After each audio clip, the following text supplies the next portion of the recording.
other sport has changed more in the 85 years that Grand Prix have been run than the world of motor racing.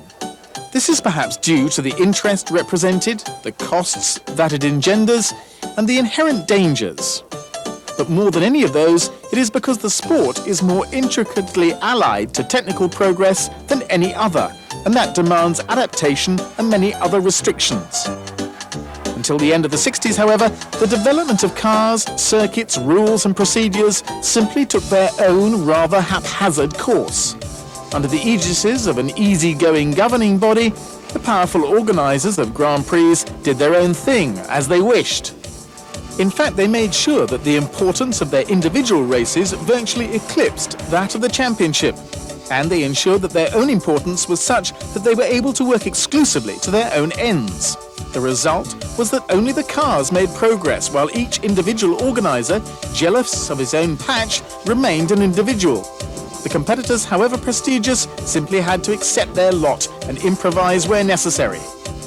However, from the start of the 70s, the circuit organisers were brought more and more into line as the increasingly professional competitors pushed the International Federation to implement strict common regulations.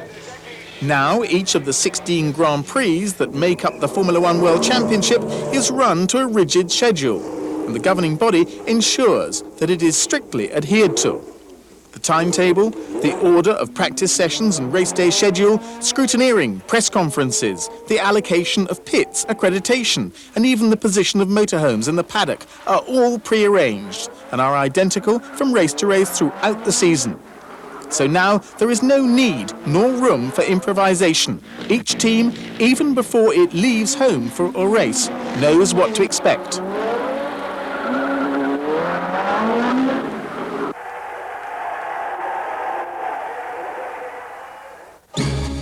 Apart from trips to overseas races, cars and equipment are taken to races by magnificent, purpose-built transporters rivaling one another in prestige and power. Basically, the race has already begun.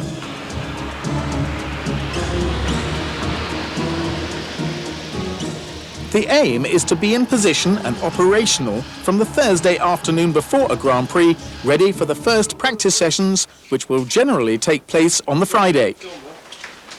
Once in position, the frail Formula One cars are unloaded to be placed in their garages. Generally speaking, there are 3 cars available for 2 drivers, one being the spare or T car, T for training, and the drivers having one each. The rest of the truck is filled up with several tons of wheels, engines, spare parts, tools and pit equipment. The spares are closely monitored, as every part on the car has a limited life, and in order to ensure the driver's safety, parts are changed at regular intervals. The drivers often arrive in their own private aeroplanes. Olivier Grouillard, the French driver who was with Ligier in 1989, is going to act as our guide through a Grand Prix weekend. He will reveal some of the secrets of the pits and take us through doors normally closed to the media to give us the driver's eye view of the weekend's events. It's Friday morning. Practice is due to start shortly, and the procedure will be the same on Saturday. After many years of 90 minutes, starting at 10, the morning session was cut to 45 minutes, starting at 9:45 in 1993. As many as 30 cars can go out on the circuit at one time, but there is a maximum of 26 starters per Grand Prix. Any more than 30 entries results in a pre-qualifying session opening the weekend's events. Il faut donc en 2 fois 1 heure et demie arriver à déterminer et des réglages de qualification pour avoir la meilleure place sur la grille de départ et des réglages de course pour que votre voiture soit le mieux adaptée pendant la course avec les pneus courses et avec le maximum d'essence dans la voiture. The morning sessions do not count towards the driver's grid position. They are simply for setting up the car for the driver.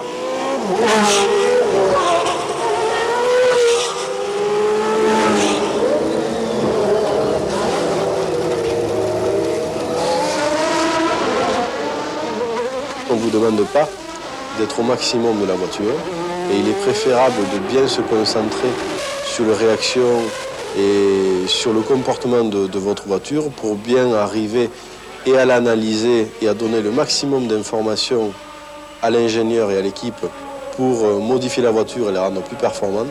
Il y a un truc qui ne va pas, Richard. Il faut qu'on se dépêche à trouver ce que c'est ou alors on saute sur la voiture. Le seul truc qu'on peut y avoir, c'est les pressions qui sont 10 fois trop hautes par rapport à ce qu'on avait fait la dernière fois. Le temps n'est pas le même, etc. De notre information, quand je freine, je suis en survirage, c'est-à-dire je pars comme si hop, de suite à décrocher de l'arrière. Ça me donne l'impression qu'on a beaucoup déroulé sur l'avant, parce que tu regardes, les 180, 160. Je refais deux tours, mais avec beaucoup moins de pression. Un 250 et un 150 à l'arrière, pour voir si ça vient de là. The understanding and relationship which a driver has with his engineer, who is responsible for setting up his car, is one of the most important factors regarding a driver's performance in motorsport. The driver has to describe accurately how his car is behaving and its reaction to changes. The engineer has to analyse the information that he receives in order to eliminate the faults and to work out the best solution. To do this, there is a whole range of elements that can be changed, and changed quickly. Formula One cars are specifically built so that this can happen. It's essential because not only do circuits themselves change from one to another, but track conditions at the same circuit can change. It's repetitive, detailed work, but essential not only to a car's grid position, but to its performance in the race itself.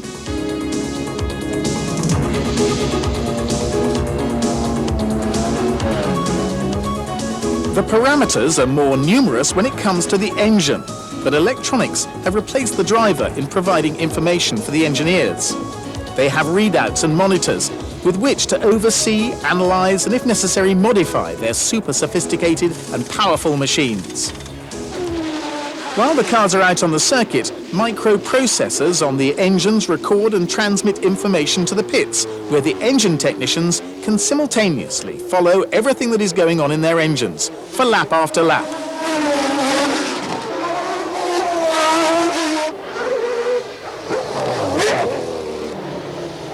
And once the morning's session is over, engineers and technicians, plus the drivers, meet behind closed doors in the team's motorhome.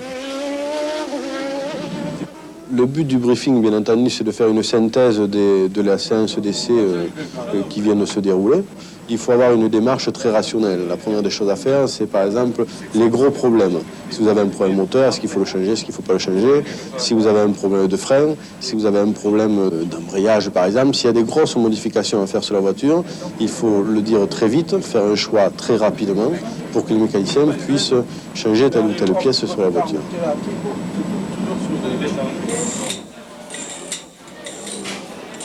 Après, c'est un dialogue avec l'ingénieur pour savoir le choix de pneus que l'on va faire pour les qualifications ou pour la course. Et là aussi, il faut aller assez vite aussi, parce que vous n'avez plus le droit de changer 30 minutes avant la séance de qualification. Between the sessions, there is a hive of activity in the paddock around the tyre suppliers. The morning's tyres have to be stripped off and new tyres mounted for qualifying in the afternoon.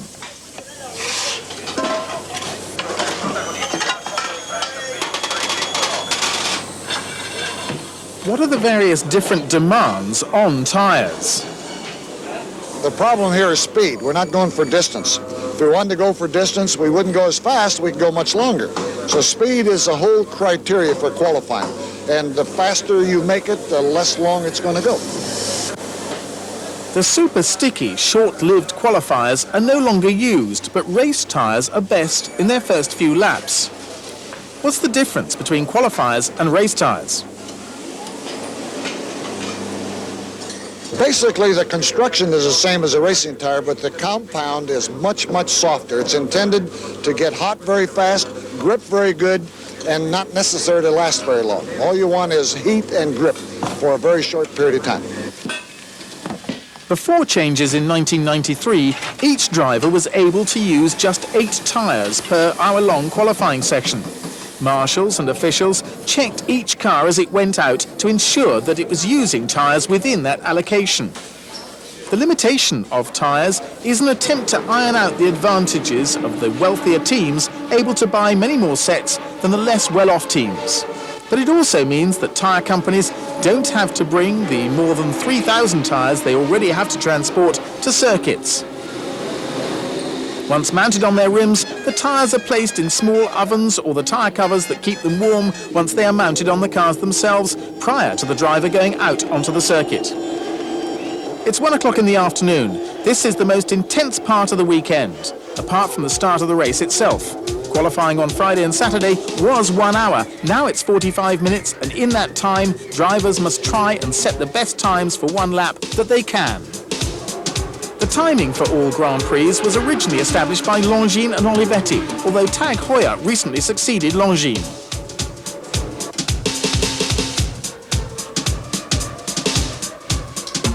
Aujourd'hui, le chronométrage est entièrement électronique.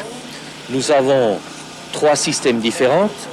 Le premier système, c'est l'identification par un émetteur qui est monté sur une voiture, et au moment où la voiture passe la ligne d'arrivée, il y a un signal qui est donné directement dans la cabine de chronométrage. Au même endroit, il y a encore une photocellule qui prend par la coupure de la lumière. Ça donne aussi un signal dans la cabine. Ça, c'est le deuxième système. Il y a un troisième système. Ça, c'est le système vidéo. Nous avons créé une caméra qui filme le point de l'arrivée avec 100 images par seconde. Et on a donné à chaque image une impulsion de temps. C'est-à-dire, nous pouvons, avec ça, prouver un temps. It's a short, sharp competition, drivers on the line for a matter of a couple of minutes, no room for error, everything to play for. The times appear as they happen on timing monitors linked directly to the control tower, giving an immediacy to the whole operation. Without doubt, the master of the art is Ayrton Senna, the out-and-out record holder for the number of pole positions. No one else but he has so successfully managed to combine intense concentration, total determination, utter commitment and risk-taking. Ayrton Senna is a phenomenon in qualifying, a demon. When he's on the track, all his rivals hold their breath as they anxiously follow him around the circuit. He is the standard against whom everyone else is judged. All eyes are upon him. After a relatively slow warm-up lap to bring in his tyres to the correct working temperature and condition, Ayrton flies, wringing from the tyres, his car, its engine and himself the very last ounce of performance as he practices his art.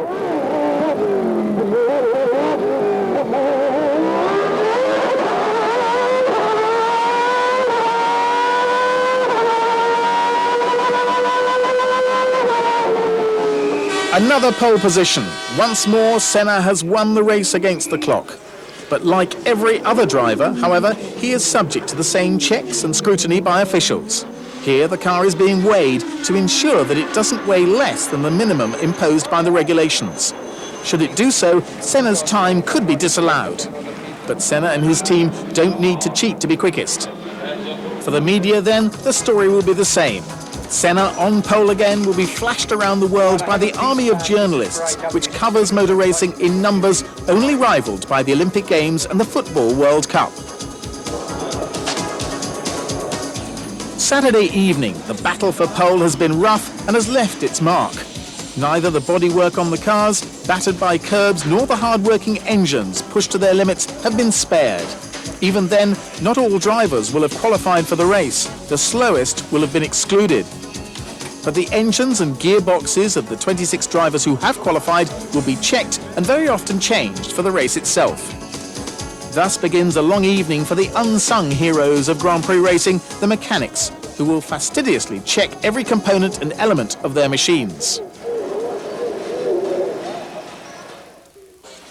It's race day, the culmination of everyone's efforts. Wise spectators arrive early on Sunday morning so as not to miss the half-hour warm-up session. This has no influence on the grid order, for that is already settled. But it allows the drivers to run their cars in race conditions rather than in qualifying trim, and there's a big difference. Now race distance is taken into account. Instead of being almost empty, fuel tanks are brim full to their 200-litre capacity. Wheels are now fitted with hard tyres whose efficiency will last much longer. The engines are adjusted to improve fuel consumption. Aerodynamics are changed. For those further back, the aerodynamic load is eased to facilitate overtaking rather than to give maximum grip under braking and in corners. The warm-up is the final opportunity to test for race conditions.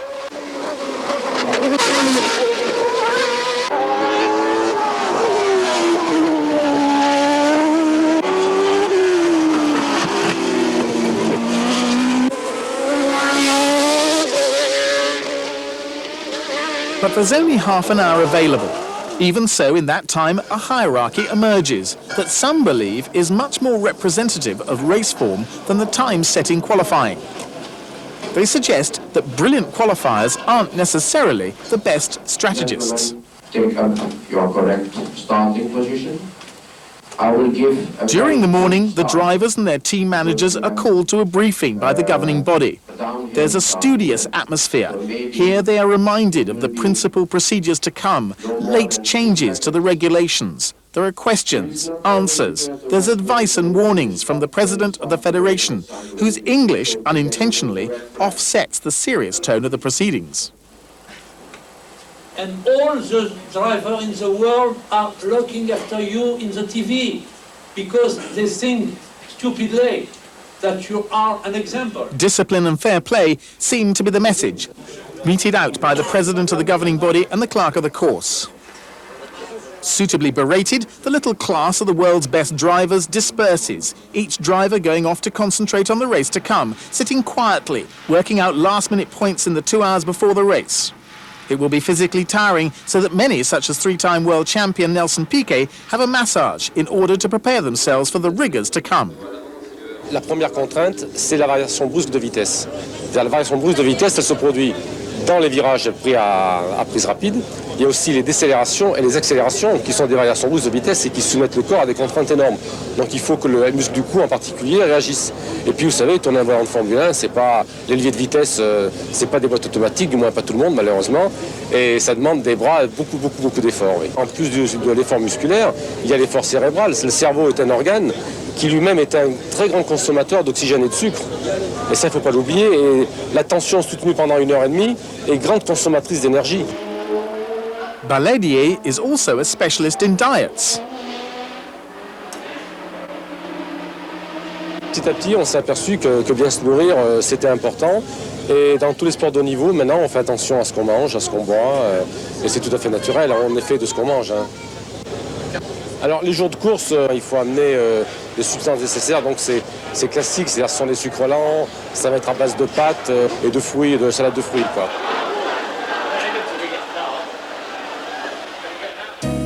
Others have less rigorous preparations. Journalists, like VIPs, look after the inner man prior to the afternoon's labours. Spectators feast their eyes on the focal points of the weekend as the cars receive last-minute attention.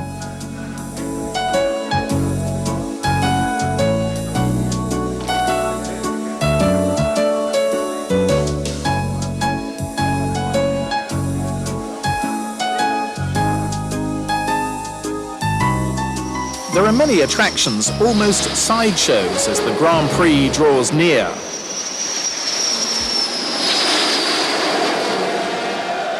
But tension is mounting.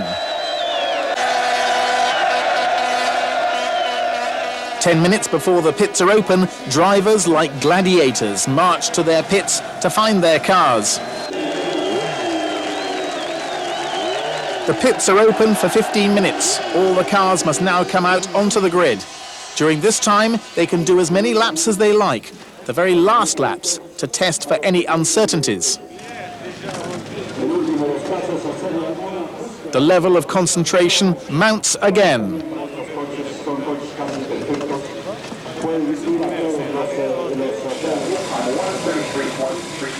Waiting in the heat in Brazil, for example, is another burden for a driver and his car.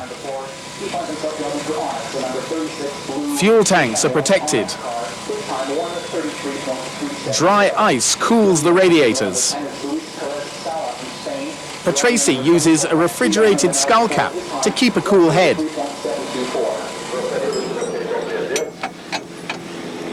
Drink bottles are fitted to cars to combat dehydration. A driver can lose between 3 and 4 kilos during a race.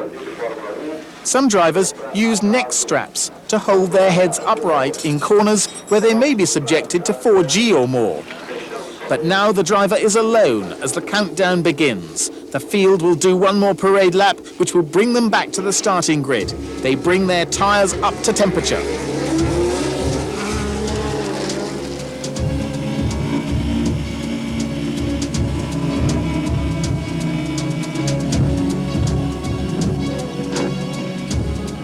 The cacophony produced by 26 hybrid engines no longer worries the drivers. They are completely isolated from the outside world.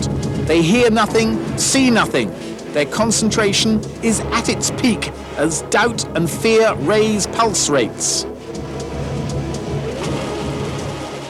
This is the moment of truth.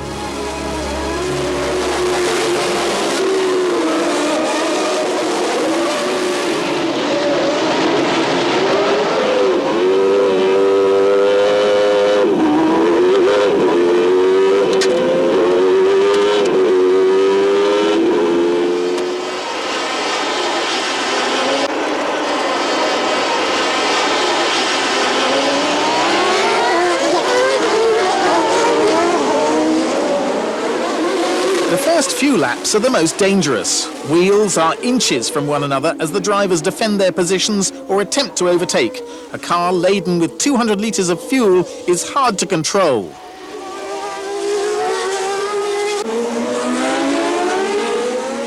It is now that most of the incidents occur. Accidents rarely allow a driver time to be frightened, but they often mean an early end to the day. In the pits, however, the car's progress is eagerly and anxiously followed by the team. He should be here by now. What happened to him? Ah, there he is. That wasn't him. Hope and disappointment are just two of the emotions felt in constant and quick succession, with accompanying powerlessness, even uselessness. Now everything is down to the driver. Little can be done in the pits. It was different during the turbo era of the 80s. Refuelling was then permitted during a Grand Prix so that team members shouldered considerable responsibility, equal to the amount of danger. An error not only threatened a car's participation, but its driver's safety. Now, pit stops increasingly revolve around the necessity for new tyres. It's a less dangerous exercise and promotes a race within a race. The best teams can change 4 wheels in under 5 seconds, thanks to air hammers, intensive training and meticulous organisation.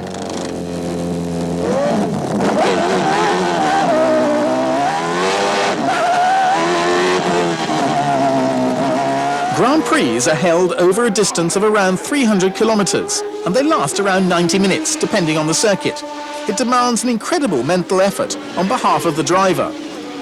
No other sport involving speed and risk demands such long periods of total concentration. The body, too, suffers, particularly as progress in the properties of materials used in tyres and aerodynamics now mean that drivers can be subjected to 5G.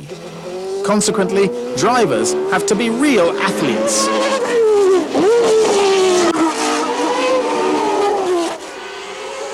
"16 times a year, motor racing's traditional checkered flag greets the hero of the day. Winning a Grand Prix is not the privilege of many. Between 1950 and 1990, 40 years, just 68 drivers have shared victory in the 500 Grand Prix run in that time. It's a sport that is so hard fought that even those who finish in the top 6 and score World Championship points regard their feat as a minor victory. But while the last glorious act of the day's play is being enacted, the scenery is being taken down elsewhere. With Grand Prix taking place every 2 weeks, there is scarcely a moment to lose for either winners or also-rans in getting the cars back to their factories and preparing for the next race. It's partially thanks to this frenetic calendar, not counting private testing, that teams comprise as many as 200 people. Now begins another race, that of getting back to France, Britain or Italy, the 3 main countries involved in Formula One.